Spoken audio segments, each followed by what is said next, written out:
Jai Radha Madhava Kunja Bihari. Jai Radha Madhava Kunja Bihari. Gopijana Vallabha Girivaradari. Gopijana Vallabha Girivaradari. Gopijana Vallabha Girivaradari. Gopijana Vallabha Girivaradari. Yasodanandana Braja Jana Ranjana. Yasodanandana Ranjana. Yasodanandana Brajana Ranjana. Nanandana Brajana Ranjana. Yamuna Tira Vanachari. Vanachari. Yamuna Tira Vanachari. Yamuna Tira Vanachari. Jaya Radha Madhava Kunja Bihari. Jaya Radha Madhava Kunja Bihari. Jaya Radha Shyama Sundara. Radha Shyama Sundara. Jaya Radha Shyama Sundara. Radha Shyama Sundara. Jaya Krishna Balaram. Krishna Balaram. Krishna Balaram. Jaya Jaya Krishna Balaram. Jaya Krishna Balaram. Krishna Balaram. Krishna Balaram. Jaya Gauranitai. Gauranitai. Gauranitai. Jaya Gauranitai. Jaya Gauranitai. Gauranitai. Gauranitai. Jaya Radha Govinda. Radha Govinda Radhe. Jaya Radha Govinda. Radha Govinda Radhe. Jaya Jaya Prabhupada. Prabhupada. Prabhupada. Jaya Prabhupada. Jaya Jaya Prabhupada. Prabhupada. Prabhupada. Jaya Jaya Prabhupada. Jayam Vishnupad Paramahansa Parijakacharya. Astuta Satsasimadhi Sivanges. ऐसी भक्ति वेदांत स्वामी श्री प्रभुपाद की जय। नामचार्य श्री हरिदास ठाकुर की जय। आनंद कोटि वैष्णव वृंद की जय। प्रेम से बोलो श्री कृष्ण चैतन्य प्रभु नित्यानंद श्री अद्वैत गदाधर शिवसदि गौर भक्त वृंद की जय। श्री श्री ललिता विशाखा राधा श्याम सुंदर कृष्ण बलराम श्री गौनिताय भगवान की जय। Nitai Gaura Premanandi. All glories to the assembled devotees. All glories to the assembled devotees. All glories to the assembled devotees. All glories to Sri Sri Guru and Sri Gauranga. So we're reading from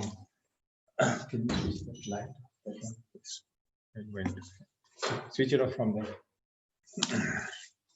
From Bhagavad Gita, chapter 5, text 23.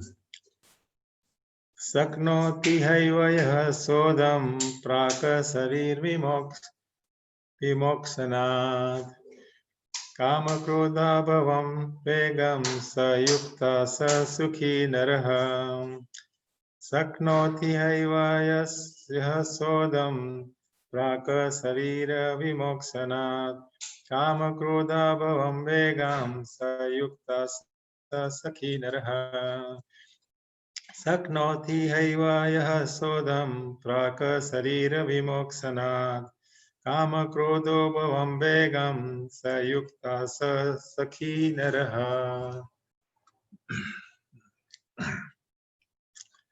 So word by word, śaknoti is able, iha eva in the present body, yaha, one who, soḍhuṁ, to tolerate, prāk, before, śarīra, the body, vimokṣaṇāt, giving up, kāma, desire, krodha, anger, bhavam, generated from, vegaṁ, urges, saha, he, yuktaḥ, in trance, saha, he, sukhī, happy, naraḥ, human being. Translation and purport by His Divine Grace A.C. Bhaktivedanta Swami Srila Prabhupada Ki Jai. Before giving up this present body, if one is able to tolerate the urges of the material senses and check the forces of desire and anger, he is well situated and is happy in this world. Purport. If one wants to make steady progress on the path of self-realization, he must try to control the forces of the material senses. There are the forces of talk, forces of anger, forces of mind, forces of stomach, forces of the genitals, and the forces of the tongue. One who is able to control the forces of all these different senses and mind is called Goswami or Swami. Such Goswamis live strictly controlled lives and forego altogether the forces of the senses. Material desires, when unsatiated, generate anger, and thus the mind, eyes, the chest become agitated. Therefore, one must practice to control them before one gives up this material body. One who can do this is understood to be self-realized and is thus happy in the state of self-realization. It is the duty of the transcendentalist to try strenuously to control desire and anger.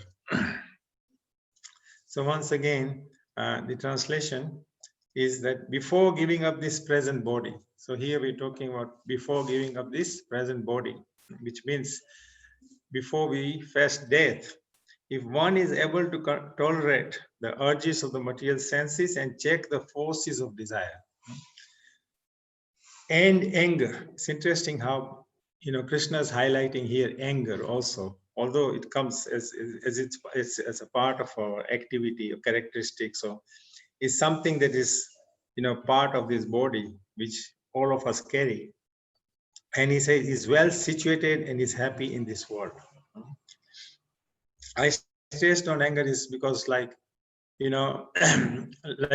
Hanuman was angry with Ravana. So he used his anger in the right manner. He used his anger to go and burn the whole of Lanka. Lanka was built of gold. The entire city was made of gold. But Hanuman, with his firepower and his anger, he decided, okay, I will use my anger in such a way that will be pleasing to the Lord. So anger, although it's a very dangerous element of our life, if appropriately utilized, it can make a big difference in the reactions and the results we get. In the second chapter of Bhagavad Gita, Krishna says, "Krodhat bhavati samoha, samohat smriti vibrahma. Smriti brahmasad buddhi naso, buddhi nasat pranasyati." That from anger, complete delusion arises, and from delusion, bewilderment of memory. When memory is bewildered, what happens? Intelligence is lost. And when intelligence is lost, what happens? One falls down again into the material. So we have to, from this particular sloka, we can understand how dangerous, the anger is.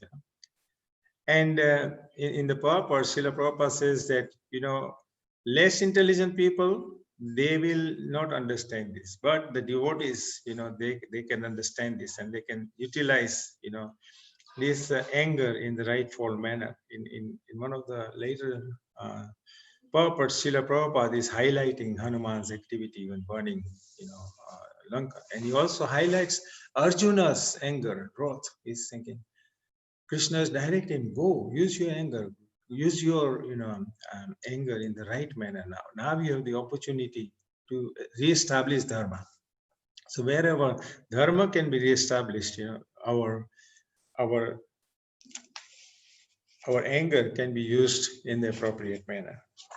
So here in this particular sloka, what we are looking at is, one is death. It's Krishna is saying before you leave this body. Second is saying that before you leave this body, you should learn to tolerate the urges of the senses. And if you want to learn to tolerate the urges of the senses, then we have to understand how to control the forces that drive these senses. And only when the forces that drive these desires and these senses into a particular materialistic activities, if they are channeled in the right way, then there is a chance that we can be happy before we leave this body. You know, he's saying that he is well situated in happy, and is happy even in this world. So it's not that we have to practice Krishna consciousness, become perfect in Krishna consciousness, and then when we go back home, back to Golok Dham, that, you know, we will be happy. That happiness can be gained here simply by controlling, you know, the six enemies that are with us all the time in the form of the senses. So in this month, you know, Radharani is known as Ujeshwari, and this is the month when everyone is worshipping Radharani, because she's the deity of the month, and she's called Ujeshwari. Ujeshwari, Urja means Shakti. Urja is like a power, you know, is special aura power that we all have to some extent. But the Radharani is Urjeshwari. She is the topmost controller of this power. She has this power, and she distributes this power to those who approach her for shelter. Urja meaning Shakti, Urja means power, and Ujeshwari means the one who is the supplier of the power. She is the supreme power supplier for all the devotees. And in this month, if we are able to take her shelter, you know, we should be praying to her that, look, Ma, like you approach your mother and say, Mom, you say, okay, Radharani, you are the mother of the universe. So you can call her Mom if you like in this month, and extend your loving relationship with her and ask her how you can be blessed by her, so that you can actually be blessed eternally, not just momentarily. You know, we are generally looking for happiness, and most of the happiness that we are deriving on the material platform is all temporary. It's there for a few moments and then it's gone. But if you look at all the do's and don'ts of life that are given to us by Lord Krishna in Bhagavad Gita, there are do's and don'ts of life for Kartik month. So in this month, if we particularly focus ourselves on this particular way, that how can I best please Radharani? How can I please the mother of the universe? Because if I can please her and get her blessings, then I will not have any problem in controlling the senses. We can try to control the senses, but on mundane platform and on our individual endeavors, we may appear to be successful for a short period of time, and we may end up being an illusion, and we may think that we are successful, but under illusive energies, it will be difficult for us to realize whether actually we are successful or not.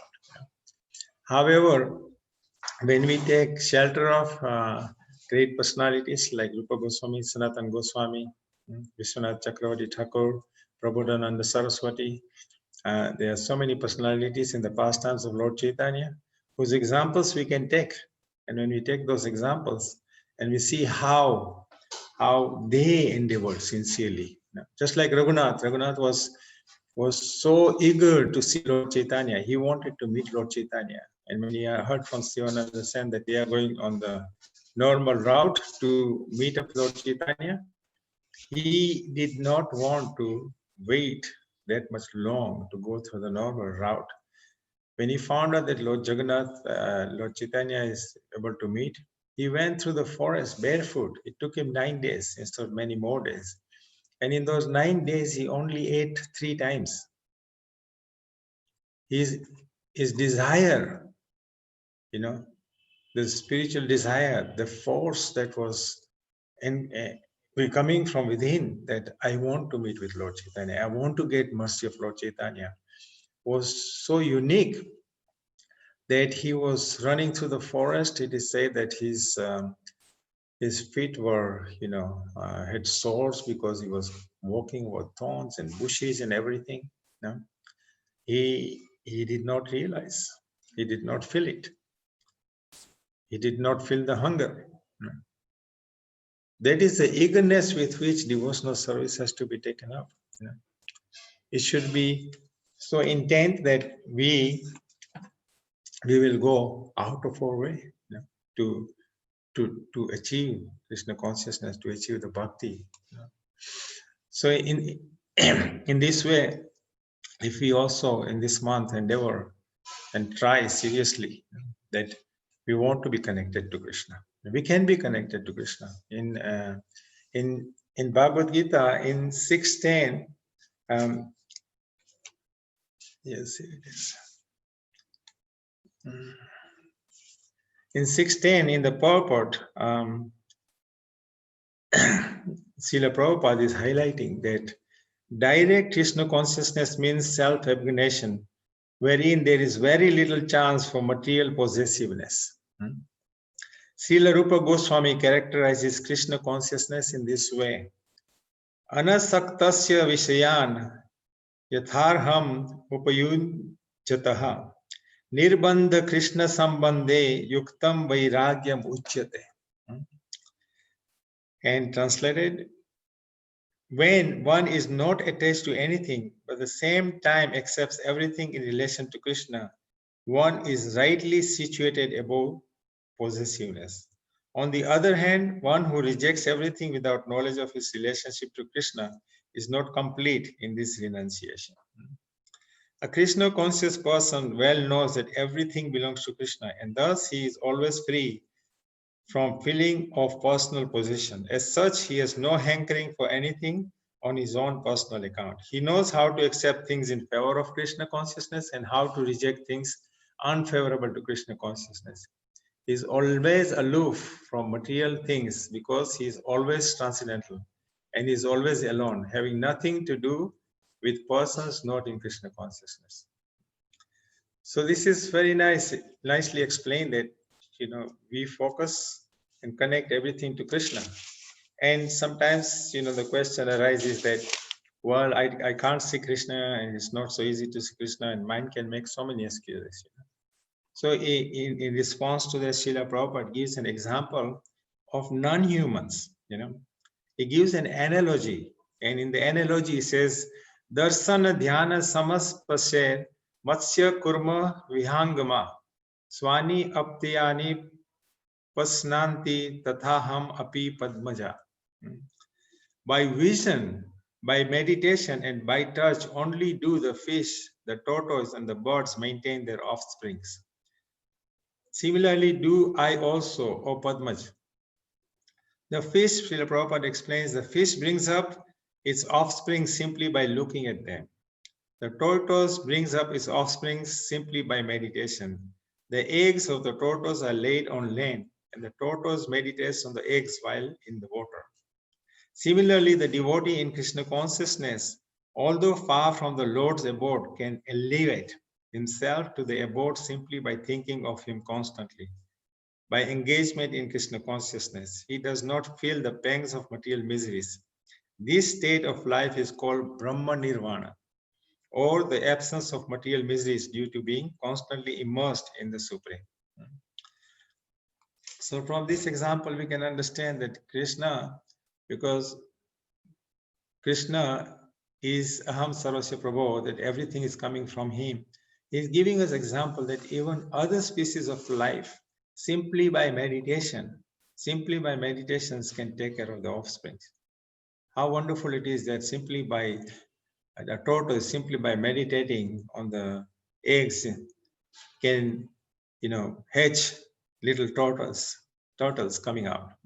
Fish, simply by meditation eye to eye, it helps to bring up its offsprings. So in this way, we can understand that if other living species of life, which by our ego standards as human beings, we have a tendency to think that, oh, they are lower species of life and we are higher species of life, which is very unfortunate, because when we think like that, we do not see the Paramatma in every living entity's heart. Every living entity's heart, there is Paramatma seated, even in a small bacteria, in a small bug, in dog, cows, cats, elephants, giraffes, lions. Every living entity has Krishna seated within their heart in the form of Paramatma. So a Vaishnava will look at every living entity like that. Just like Jad Bharat's example was there. Jad Bharat, when he meets Maharaj Rahugna and he's carrying the palanquin, and every time he comes to a nest of ants, he's jumping. And the king is thinking, who is this mad man who is now carrying my palanquin? Little did he know that this is not just some ordinary personality. Of course, it was Krishna's arrangement that he arranged for Jad Bharat to be there so that he could enlighten the king. This is the power of the Vaishnava. The power of the Vaishnava is so unique. It is extraordinarily unique that when we take shelter of a Vaishnava, then Krishna is very happy, is very pleased. In the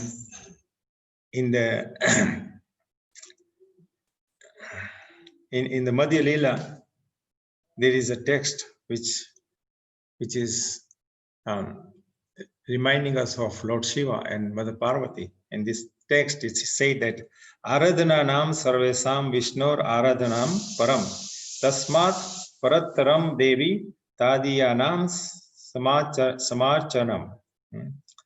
And translated, it says that Lord Shiva told the goddess Durga, my dear Devi, although the Vedas recommend worship of demigods, the worship of the Lord Vishnu is the topmost. See how he's highlighting that Vedas are recommending worship of demigods.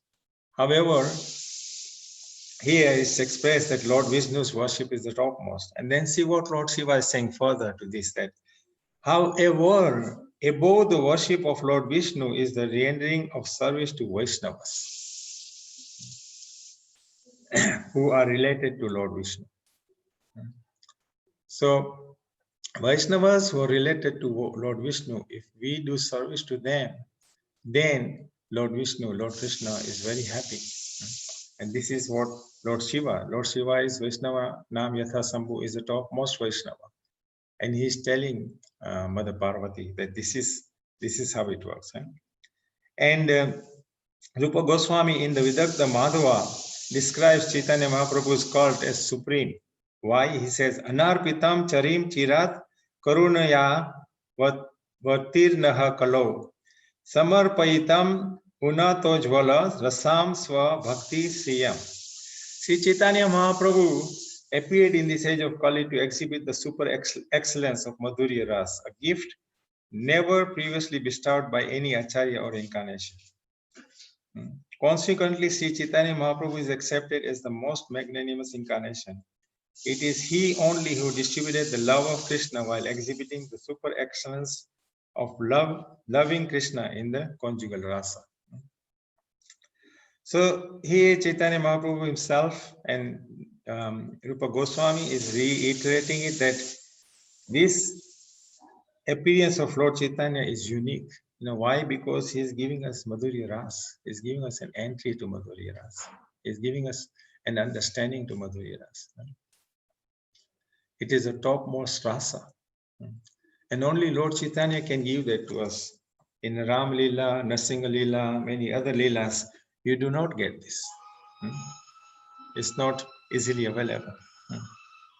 But here it is. Just like Lord Chaitanya goes to meet with Venkat Bhatta, and he spends some time with him, several months. And Venkat Bhatta was a very advanced devotee because he was at a level whereby he could actually communicate with the deities. So on a daily basis, he was talking to the deities. But when Lord Chaitanya comes, it takes him some time to realize that the same deities that he's worshipping is the same personality who is coming to give him blessings and associate with him. So it was Lord Chaitanya's mercy that, he bestowed upon Venkata Bhatta to bring him from Ishwariya Bhav level to Madhurya Bhav level. So this is why Rupa Goswami is highlighting that Madhurya Ras is readily available, and it's available only because Lord Chaitanya's mercy is flowing causelessly. If Lord Chaitanya's mercy was not flowing causelessly, then we would not have any chance to understand this. And going back to the text in 523, other than anger, Krishna and Prabhupada are both highlighting that it is important to perform some tapasya. And what is this tapasya? And this tapasya is how to learn to control, the forces to talk, forces of anger, forces of mind, forces of stomach, forces of genitals, and forces of tongue. We chant the prayers, śarīra-vimokṣaṇāt, jajendriya-tāyaka, jive phale visaya sagare. And translation goes that, that generally in the material world, we are entangled in the material pool. It's like an ocean of material, desires. But the most ferocious and the most difficult thing that is there in this material world to control is the tongue. Because we may say anger, but when anger is there, in order for the anger to come out, it comes out through the tongue. And in the Upanishad, Upanishad, we also say vacho vegaṁ, manso krodho vegaṁ, udarprastha vegaṁ. So there also we talk about how important it is to control all these activities, all these senses, which are basically our enemies. But at the same time, the senses can be diverted. They can be connected to Krishna consciousness. In a purport earlier on, Srila Prabhupada says that the Mayavadis or the impersonalists, they even refrain from eating good food.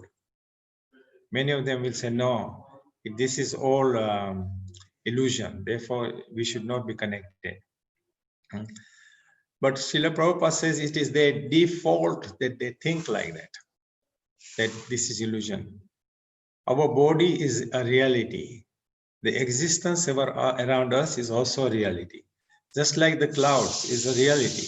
How long is the reality there for? As long as the clouds are there, it's a reality. And when they turn into vapor, they turn into water, and the water, comes down, then the clouds will disappear because the clouds have turned into water.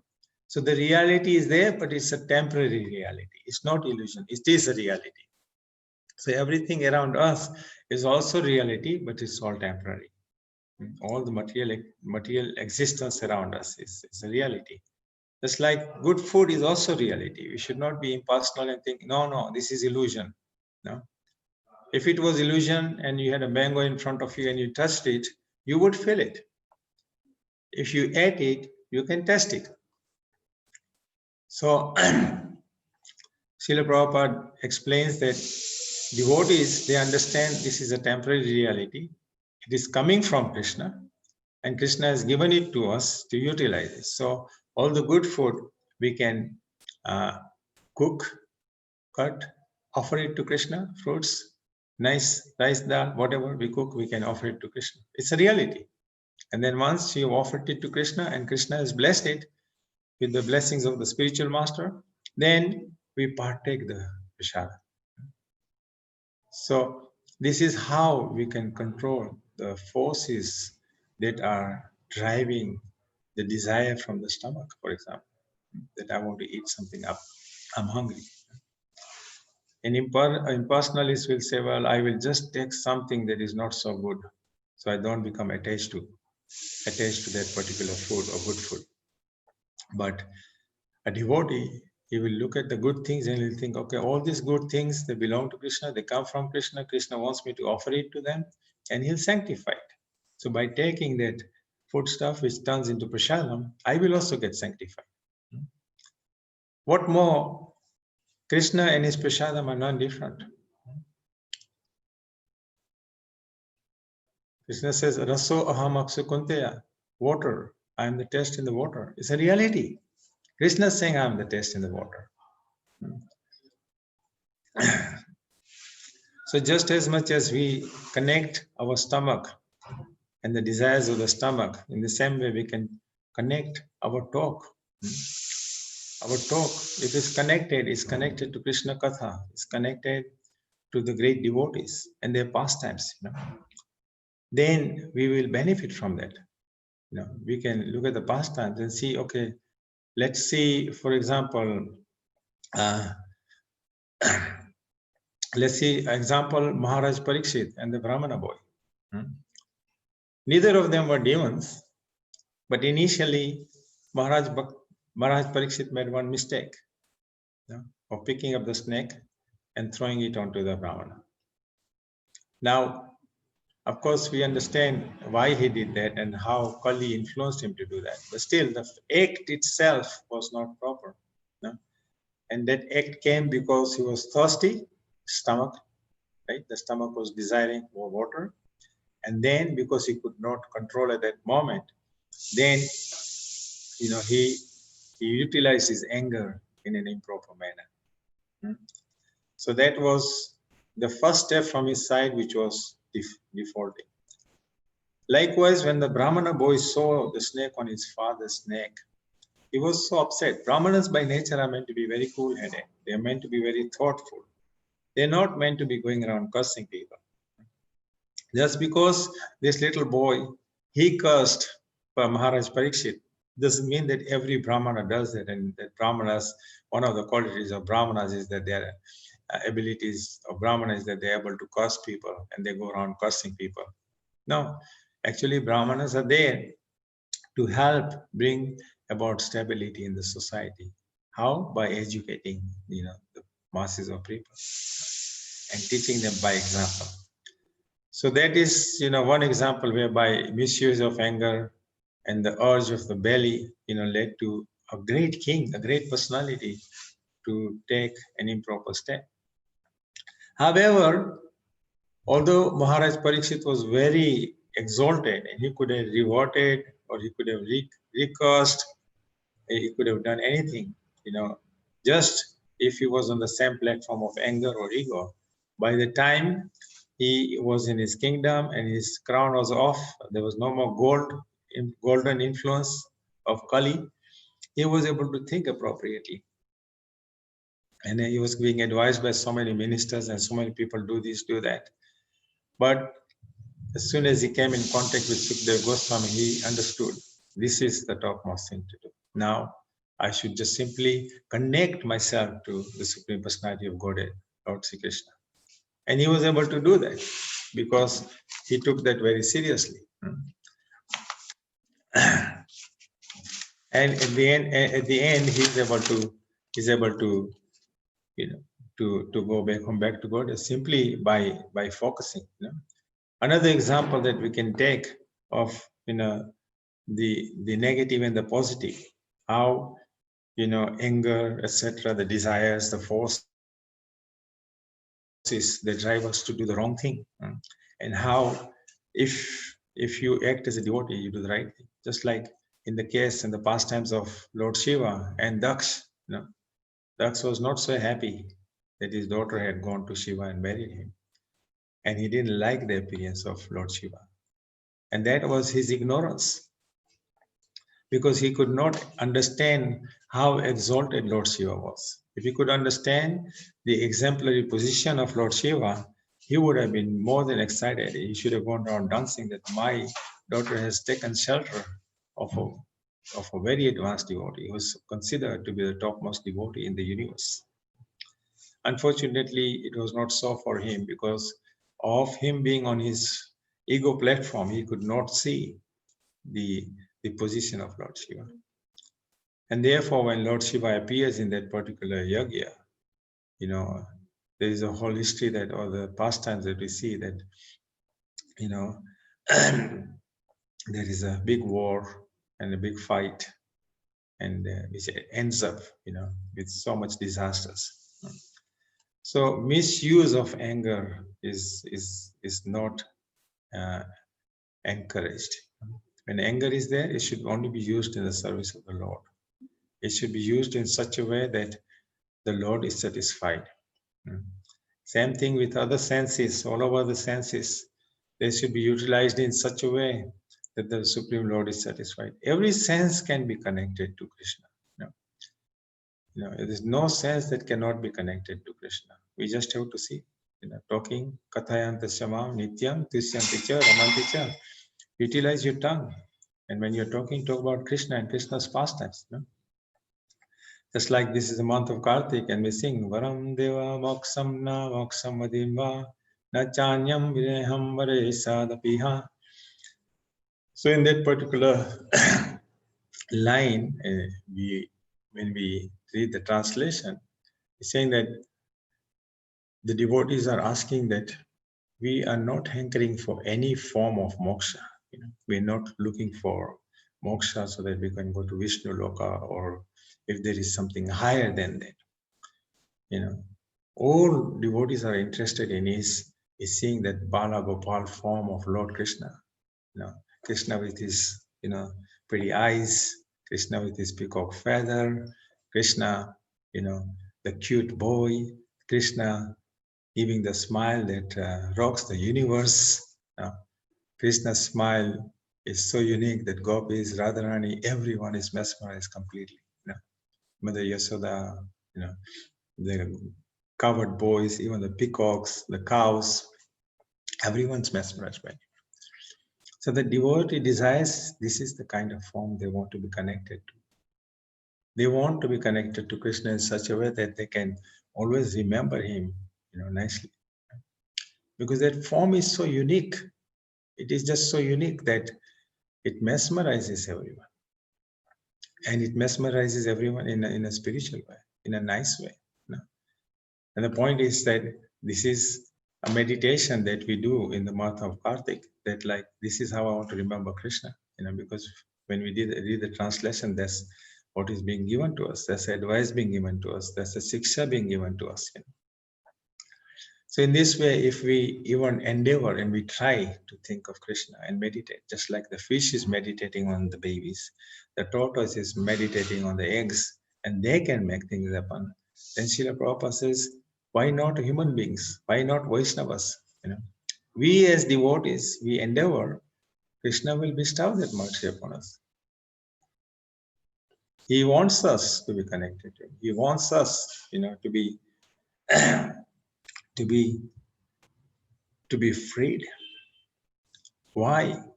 Because we're not freed, we're going to continue suffering life after life. Because one of the biggest enemies that we have is lust.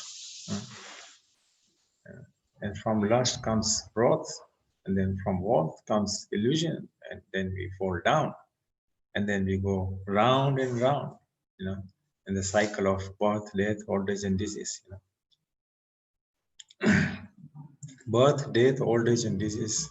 Is there any step that is bringing joy or pleasure? Birth is considered to be so painful. Right?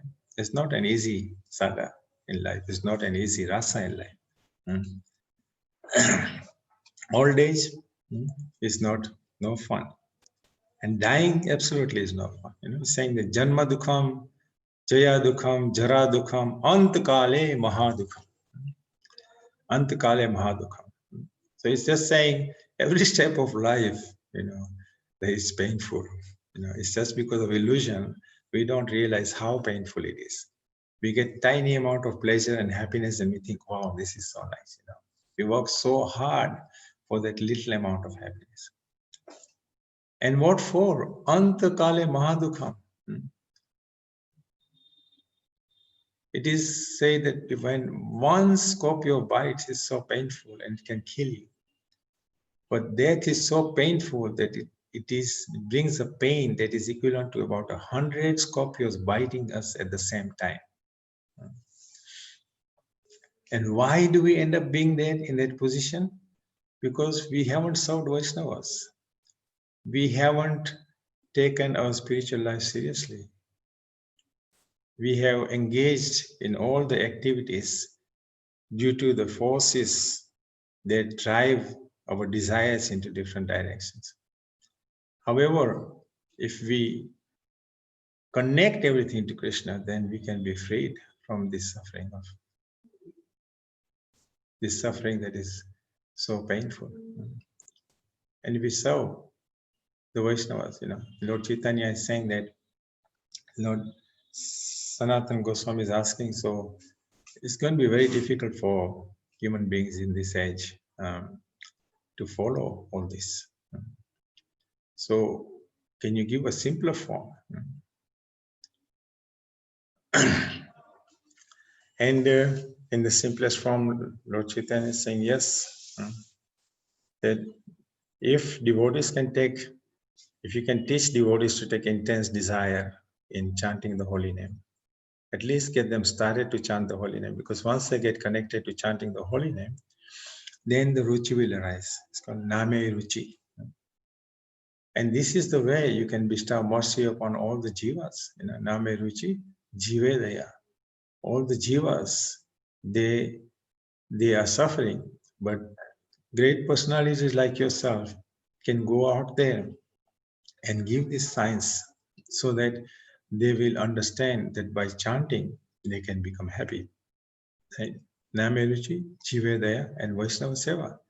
And serve the Vaishnavas. Just like Jiva Goswami was serving Sanatana and Rupa Goswami so nicely. Hanuman was serving Lord Ramachandra and Mother Sita so nicely. This is how great examples are there that devotees, they learn from the example of other devotees that by serving great personalities, great devotees, like Srila Prabhupada. Srila Prabhupada said, I will always be there with you in Vani form. You can always, follow my instructions and serve me and serve the Shyamsundar, through my instructions. You will always be connected to Krishna if you follow my instructions. So this is a great opportunity for us. There's millions of jivatmas out there. So many people out there are suffering. But consider that we are the very few. How many devotees there are really in the world who are actually practicing, preaching, and endeavoring to give Krishna consciousness to other people? Not so many. If you take the percentage, it's probably a very small percentage. So it's a rarity. Krishna consciousness in our life is a rarity for masses of people. It's a rarity, and it's a great example and great chance and great opportunity for us to be freed from the cycle of birth, death, old age, and disease. It's a great opportunity for us to preach. The great opportunity for us to bestow this mercy which is causelessly flowing from Lord Chaitanya to other living entities. And it's a great opportunity to serve Vaishnavas. Because when we serve Vaishnavas, then the Lord is very happy. So let us not end up whereby here Lord Srila Prabhupada is saying that material desires, when unsatiated, generate great anger, and thus the mind, eyes, and chest become agitated. Therefore, one must practice to control them before one gives up this material body. This is the whole point of this purport, that learn to control before you give up the body. Don't take another chance, it's just not worth it. Taking a chance is just not worth it. It's not going to bring any happiness. It is better to learn to be happy by following the instructions given by Lord Krishna. And Srila Prabhupada has explained everything so nicely in his purports. And become happy before we meet death, before we, leave this world. There is so many people, so many jivatmas are leaving their bodies every moment, every day. We don't even know that in the last 40 minutes or so that we have been discussing Bhagavad Gita, how many jivatmas have left their bodies. And we know we are also in the queue. It's not like we are not in the queue. We are also in the queue. Our time is also going to come. And in that queue, we are situated in such a way that it's not like we can go to the back of the queue because you don't want to depart. You can't even step out of line from that queue. So while that knowledge is there with us and we know that we are in the queue, we should make the most of the time we have in hand. We don't know how much time we have in hand, but the time that we have in hand, we should utilize it very wisely. Ujeshwari is blessing us this month freely. It's not costing you anything. Take shelter of her. Beg her to help you to overcome the 6 enemies of life. Beg her to bless you so that you can please her and please all the Vaishnavas. By pleasing the Vaishnavas and pleasing Radharani, you'll also please Krishna. And go out of your way. When you request for her blessings, be sincere to yourself first, because if you are not honest to yourself, you cannot be honest to Radharani or anybody for that matter. So be honest to yourself. Let the desire come out that you really, really, really want to serve Radharani out of love. And endeavor sincerely, very sincerely. And pray to Guru and Gauranga, Srila Prabhupada, the Guru Parampara, that please bless me so that I can approach Srimati Radharani and pray to her so that I can get her blessings this month. Such that you should be endeavoring for these blessings in such a way so that when the month ends, you will always want to increase your devotional activities. Whatever blessings you get, it should be blessings that you are able to go all the way back to God. That is what we should be desiring for. That's what we should be looking forward to. That's what we should be endeavoring for, sincerely. And a sincere endeavor, we may not be Uttamadhikaris, we may not be highly elevated, but a sincere endeavor will naturally be observed by the mother. She can understand everything, she can see everything. She can see more than even we can, put ourselves together in a whole lifetime. And she can give us something that is beyond our contemplation. So thank you so much for listening. And we have 5 minutes. So if there's any questions or comments, this is the time.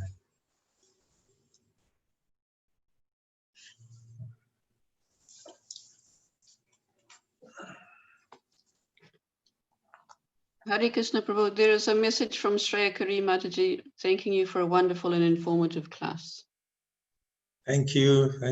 I'm just trying to follow Srila Prabhupada's guidelines, and it's because of Prabhupada I'm able to talk, otherwise I'm a useless little soul. Okay, if anyone else wants to add comment or question, you can unmute and do so.